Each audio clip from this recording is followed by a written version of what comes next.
Hello friends. आज से हम एक नई सीरीज स्टार्ट करने वाले हैं जिसमें हम पाइथन के बारे में देखेंगे। जैसे कि आप सब जानते हैं कि पाइथन आजकल बहुत ही पॉपुलर लैंग्वेज बन गया है और ज्यादातर कोडिंग हम पाइथन में करने लगे हैं। जैसे कि जो भी एडवांस एरिया है लाइक बिग डेटा है, डेटा साइंस है, एआई है या फिर मशीन लर्निंग है, इन सारे एरियाज में हम पाइथन ज्यादातर यूज करते हैं। तो चलिए देखते हैं पाइथन के बारे में। पहले तो पाइथन फ्रीली अवेलेबल है, लाइक ओपन सोर्स है। तो आप डाउनलोड कर सकते हैं उसकी ऑफिशियल वेबसाइट से और उसके बाद इंस्टॉल करके आप अपना कोड लिख सकते हैं। एंड ये लैंग्वेज पावरफुल प्रोग्रामिंग लैंग्वेज है। अब इसे पावरफुल क्यों बोलते हैं? क्योंकि इसमें काफी एडवांस लाइब्रेरी का सपोर्ट रहता है जो डिफरेंट एरियाज को कवर करता है। जैसे कि high level data structure support करता है पाइथन। और इसका जो अप्रोच होता है वो इफेक्टिव अप्रोच होता है for the object oriented programming. Like अगर आपको ऑब्जेक्ट ओरिएंटेड प्रोग्रामिंग के कंसेप्ट पाइथन के द्वारा डेवलप करने हैं तो ये काफी इफेक्टिव अप्रोच रहता है। लाइक ऑब्जेक्ट ओरिएंटेड प्रोग्रामिंग क्या होता है कि जिसमें काफी डिफरेंट डिफरेंट कंसेप्ट्स होते हैं, like classes, objects, polymorphism, encapsulation, inheritance, data hiding, all those concepts are there. तो पाइथन ऑब्जेक्ट ओरिएंटेड प्रोग्रामिंग को सपोर्ट करता है इसीलिए। और इसमें लार्ज लाइब्रेरी सपोर्ट है और लार्ज एरियाज कवर होते हैं डिफरेंट जो भी डेवलपमेंट के हैं। तो इसलिए पावरफुल प्रोग्रामिंग लैंग्वेज इसको बोलते हैं।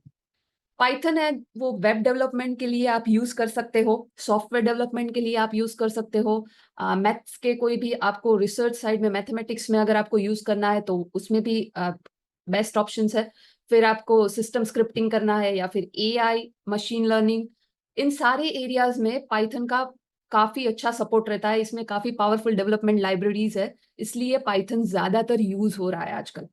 ऐसा नहीं है कि पाइथन अभी अभी आया है, पाइथन काफी समय से है। बट जैसे ही ये एरियाज बूमिंग हुए जैसे कि AI, machine learning, data science, तो उस एरिया के बूमिंग के साथ this language is also boomed, right.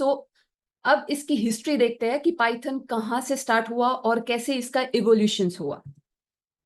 Basically Python है वो इन्वेंट किया था एक डच प्रोग्रामर ने, ग्यूडो वान रोसम, और लेट 1980s में, लाइक स्पेसिफिकली 1989 में। और ये national research institute for mathematics and computer science lab में इन्वेंट हुआ था और बेसिकली नेदरलैंड में ये लैब है। उसका जो फर्स्ट वर्जन था वो 1991 में रिलीज हुआ था और वो था 0.9.0। उसके बाद उसका फर्स्ट वर्जन आया जनवरी 1994 में, जिसमें बेसिक प्रोग्रामिंग टूल्स थे। फिर ये कॉम्प्लेक्स नंबर को भी सपोर्ट करता था। जैसे कि मैथ्स में एक रियल पार्ट होता है और एक इमेजिनरी पार्ट होता है, दोनों को कंबाइन करते तो कॉम्प्लेक्स नंबर बन जाता है, राइट। तो उसका सपोर्ट पाइथन 1 से था, पहले नहीं था।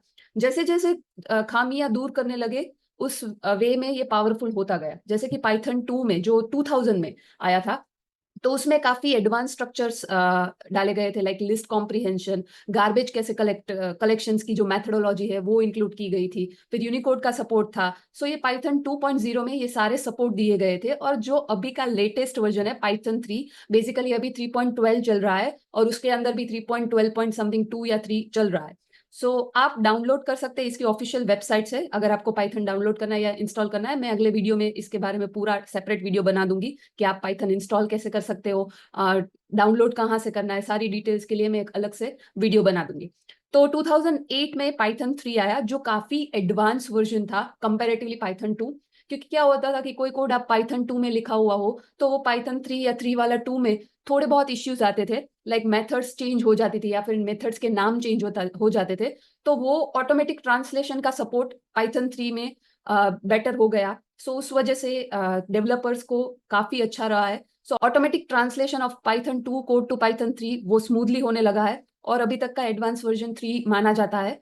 आपके पास जो भी ऑपरेटिंग सिस्टम है उस हिसाब के आपका पाइथन वर्जन आपको डाउनलोड करके इंस्टॉल करना पड़ेगा। ये पूरी हिस्ट्री है पाइथन की जिसमें डिफरेंट वर्जन इवॉल्व हुए हैं अभी तक। आइए देखते हैं नेक्स्ट पाइथन में फीचर्स कौन से हैं। तो जो पहला फीचर है पाइथन का वो है easy to learn and use. सबसे बेस्ट एडवांटेज यही मिलता है हमें कि पाइथन लर्न करने में या फिर सीखने में बहुत कम टाइम लगता है, बिकॉज इसकी सिंटेक्स है वो बहुत छोटी है और जो भी वर्ड्स है वो इंग्लिश वर्ड्स है, राइट। उसको याद रखने में काफी इजी रहता है और सिंटेक्स भी काफी छोटी रहती है। कोड करने में इतनी दिक्कत नहीं आती कंपैरेटिवली C++, जावा। ये easy to learn and use feature is the best for Python. ये इंटरप्रेटर लैंग्वेज है। पाइथन इंटरप्रेटर को सपोर्ट करता है। इंटरप्रेटर मतलब कि आपकी पाइथन की line by line code execute होगा। जैसे सी और सी प्लस प्लस में पहले कोड कंपाइल करना पड़ता है, उसके बाद वो रन होता है, मतलब एग्जीक्यूट होता है। जहां पे पाइथन में ऐसा नहीं होता, line by line code interpret होना चालू हो जाता है और उस हिसाब से आपको आउटपुट देना स्टार्ट कर देता है। तो पाइथन है वो इंटरप्रेटर लैंग्वेज है। पाइथन ऑब्जेक्ट ओरिएंटेड लैंग्वेज को सपोर्ट करता है, तो एडवांस कंसेप्ट जो भी ऑब्जेक्ट ओरिएंटेड लैंग्वेज के हैं वो सारे के सारे यहाँ पे आप इंक्लूड कर सकते हैं।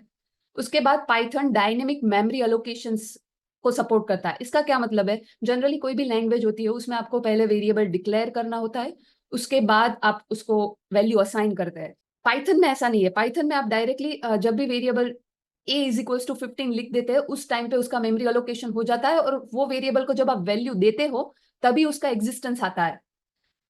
तो ये वेरिएबल्स क्या होता है, अगर आपको इसके बारे में कुछ नहीं पता, डोंट वरी, नेक्स्ट वीडियोस में हम इसके बारे में पूरे डिटेल्स में देखेंगे। तो डायनेमिक मेमोरी एलोकेशंस इतना कह सकते हैं कि इसमें क्या होता है कि जब भी आप कोई वेरिएबल को वैल्यू देते हो उस टाइम पे उसका एलोकेशंस मेमोरी में हो जाता है, तो वो पाइथन अपने आप से देख लेता है। उसके बाद पाइथन का नेक्स्ट फीचर है वो है क्रॉस प्लेटफॉर्म लैंग्वेज। तो पाइथन डिफरेंट प्लेटफॉर्म में काफी अच्छे से वर्क करता है। अगर आप एक प्लेटफॉर्म से दूसरे प्लेटफॉर्म में स्विच होते हैं तो इसमें इतना दिक्कत नहीं आता। लाइक पोर्टेबिलिटी काफी अच्छी है, जैसे कि विंडोज में किया, फिर लिनक्स में चले गए या फिर मैक में चले गए, तो ये काफी अच्छी क्रॉस प्लेटफॉर्म फ्लेक्सिबिलिटी देता है। तो उस हिसाब से ये काफी अच्छा फीचर है इसका।